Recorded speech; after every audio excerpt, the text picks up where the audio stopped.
Tenemos información en vivo a esta hora de la mañana. Nos trasladamos hasta la avenida Juan Pablo II.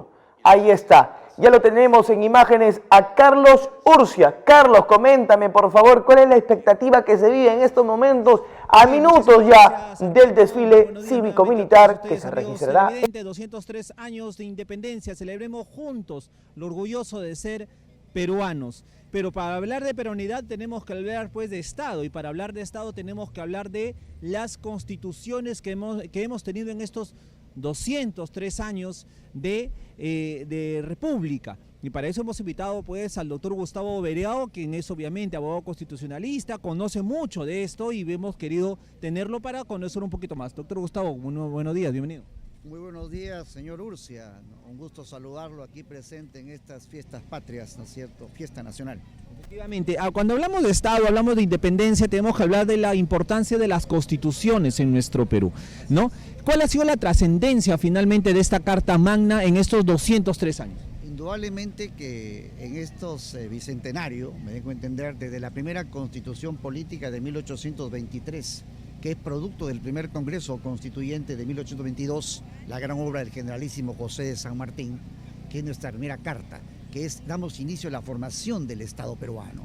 Esta constitución es conocida como la liberal, ¿no es cierto? Pero aún existía una guerra, un conflicto con España, ¿no? Que recién lo terminamos en la batalla de Junín, 6 de agosto y 9 de diciembre de 1824. Pero es el inicio de nuestra vida republicana. A lo largo, nosotros de nuestra vida republicana hemos tenido 12 cartas magnas, 1823, 26, 28, en fin, ¿no? Pero hemos tenido una vida accidentada, ¿no es cierto?, al inicio de la vida republicana por no tener una clase política, militarismos, cuartelazos, revoluciones. Lo que nos faltó fue construir una democracia, consolidar una formación democrática. Por lo tanto, podemos decir que 12 constituciones hemos tenido en estos 203 años, pero esas 12 constituciones no nos hacen un país más democrático. Efectivamente, ¿no? Hemos visto que en el siglo XIX, prácticamente, ¿cuánto tardamos? La independencia fue el 21, tardamos 50 años para tener al primer presidente civil, Manuel Pardo y Lavalle, y el primer partido político, el Partido Civilista. ¿Cuántos años tardamos? ¿No? Porque nuestro primer proyecto nacional fue la independencia del Perú. El segundo proyecto nacional fue netamente la gran obra de Castilla, la formación del Estado peruano, ¿no? El auge económico, ¿no? Y el tercer proyecto nacional es el de Nicolás de Piero, la reconstrucción del Estado peruano producto de la infausta guerra con Chile. ¿Y de ahí para adelante qué? Efectivamente, hoy día, por ejemplo, estamos celebrando el bicentenario de la consolidación del Estado peruano, la verdadera independencia, como dije, Junín y Ayacucho. Pero, ¿qué pedimos en estos 200 años? Realmente buscamos en la gente joven, en los futuros profesionales, la promesa de un mundo mejor. ¿Cuál es el proyecto país? El proyecto país, el proyecto nacional, los objetivos nacionales, la aspiración nacional en salud, educación, trabajo, seguridad ciudadana. Esos son los que buscamos en el futuro, ¿no? Un país consolidado, un país unido, cohesionado, sepultando los viejos rincones de antaño para construir y ver con ojos de fe en una juventud que nos ofrezca un país digno y soberano. Sigamos hablando de las constituciones, y si bien es cierto, el señor Constante Traverso nos hablaba pues de este norte que se independizó con Torre Tagle, y tenemos que tener ese orgullo de ser norteños porque gracias a esta independencia de lo que fue la intendencia de Trujillo, San Martín tuvo más fácil dar la independencia del Perú. También hay norteños, liberteños, que también han trabajado en estas constituciones, ¿no? Y ahí tenemos Ahí tenemos, por ejemplo, empecemos por acá, un vecino cerca, artífice de la UNRT, José Faustino Sánchez Carrión, el tribuno de la ley, el hombre que prácticamente es uno de los gestores de la formación del Estado peruano. Tenemos al presidente Torre Tagle, que promulga la Constitución de 1823, ilustres peruanos que están olvidados por la historia, trujillanos. Hay una frase: si Trujillo no se levanta el 29 de diciembre con la independencia, San Martín, ¿no es cierto?, encontró esa fuerza para proclamar la independencia del Perú. Efectivamente. Hablemos de la constitución más longeva, la que ha durado más en el tiempo y la que ha durado menos, la que se creó y que no funcionó tanto. Claro, tenemos la más longeva, ha sido la del Mariscal Castilla, la de 1860, que dura hasta 1920, que es una cuestión que está interrumpida por conflictos con España y por la infausta guerra con Chile. La más efímera fue la de Simón Bolívar, la vitalicia, que es considerada, digamos, como una producto, ¿no es cierto?, de un momento en que Bolívar viene a consumar la independencia del Perú, pero Bolívar en esa constitución que crea 3 cámaras se autoproclama padre y salvador de la patria.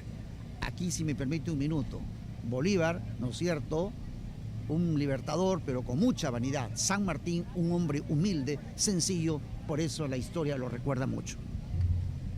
Podemos recorrer mucho, bueno, las 12 constituciones en todos estos 203 años, pero ¿qué tanta trascendencia tuvo la Constitución de 1979? Por supuesto.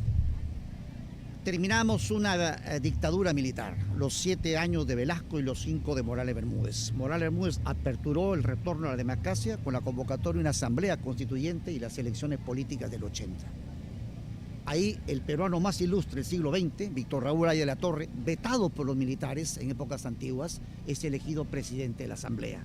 Esa asamblea, que en esa época con una clase política, grandes políticos, Tausen Escurra, Celso Sotomarino, Valle Riestra, redactan una Carta Magna del 79, considerada una Carta Magna de muchos recuerdos para mi generación, para un Perú tradicional, me dejo entender, ¿no? Esa Carta Magna incorpora el Tribunal de Garantías Constitucionales, la regionalización, la magistratura, el derecho de insurgencia, la gran obra del doctor, ¿no es cierto?, catedrático de la Universidad de Trujillo, y muchas innovaciones que vienen, pero esta Carta Magna pues quedó sin efecto cuando Fujimori, a raíz del golpe de Estado del 5 de abril del 92, ¿no?, para legitimarse, promulga la Carta Magna del 93 neoliberal. Que es la que todavía tenemos en vigencia y de la cual se ha hablado mucho, porque un sector decía, vayamos a una asamblea constituyente para crear una nueva constitución, y otros decían, reformemos la que tengamos. Pero lo cierto es que este Congreso ha cambiado gran parte de la Constitución sin ir a una asamblea constituyente y sin haber decidido que la cambie. Efectivamente, como usted ha dicho, mire, estimado amigo, hemos tenido ya 12 textos constitucionales. Los americanos siguen con su vieja constitución de 1776, los mexicanos una, que le han hecho cambios producto del tiempo. Los mexicanos tienen la de Querétaro de 1917. Está bien, cambien, ya no necesitamos cambiar una constitución, necesitamos ver problemas nacionales que tenemos. Nos falta, ¿no es cierto?, presencia de educación en el Perú ancho y largo que tenemos a lo largo del país. Nos faltan, ¿no es cierto?, hospitales, nos faltan centros médicos, nos faltan los objetivos nacionales que buscamos. Esa es la tarea más primordial que debe tener un gobierno. Para terminar, en todo caso, y vamos a terminar como empezamos, por más constituciones que podamos tener, 12 en el recorrido de nuestra historia, no nos hacen un país fuerte en democracia. Y la democracia se construye justamente con esto, con la ciudadanía y con el deber de manera responsable de elegir a las autoridades. Es ahí donde tenemos que trabajar mucho y esto implica educación. Efectivamente, la palabra educación, ¿no es cierto?, es prioritario en todos los niveles y para eso se necesita un presupuesto en el sector educación. No olvide que a nosotros nos costó la democracia, vivimos bajo muchas dictaduras militares. Hoy día tenemos 40 años de democracia, Sendero nos atacó para destruir la democracia, recuperamos la democracia, hay que consolidarla, fortalecerla, ¿no es cierto?, y mejorarla. Y esa es tarea, pienso yo, de la juventud que hoy día, ¿no es cierto?, cuando se incorpore a este mundo profesional, aprenda justamente a valorar lo que hicieron nuestros próceres y precursores, una verdadera y consolidada democracia. Efectivamente, y a las autoridades actuales defenderla como corresponde, y a la ciudadanía con más razón. A todos nos corresponde, y hoy día en este 28 de julio, permitirme dar un abrazo fraternal a todos los peruanos y decir que es patria. Patria es el caudal de sentimientos, de amor y ternura por todo lo que nos rodea, y esa patria tiene un nombre, Perú. Efectivamente, que vive el Perú. Bien, amigos, continuamos con la programación especial de Sol TV. Vámonos a los estudios centrales para continuar. En instantes ya vemos que está la misa Te Deum, luego viene ya lo que es la sesión solemne en la Casa de la Identidad y de inmediato el desfile cívico-militar aquí en la avenida Juan Pablo II, la avenida de la Peronidad, el día de hoy, en que Trujillo y la Libertad le rinden honores a nuestro Perú. Vamos hasta los estudios centrales, adelante.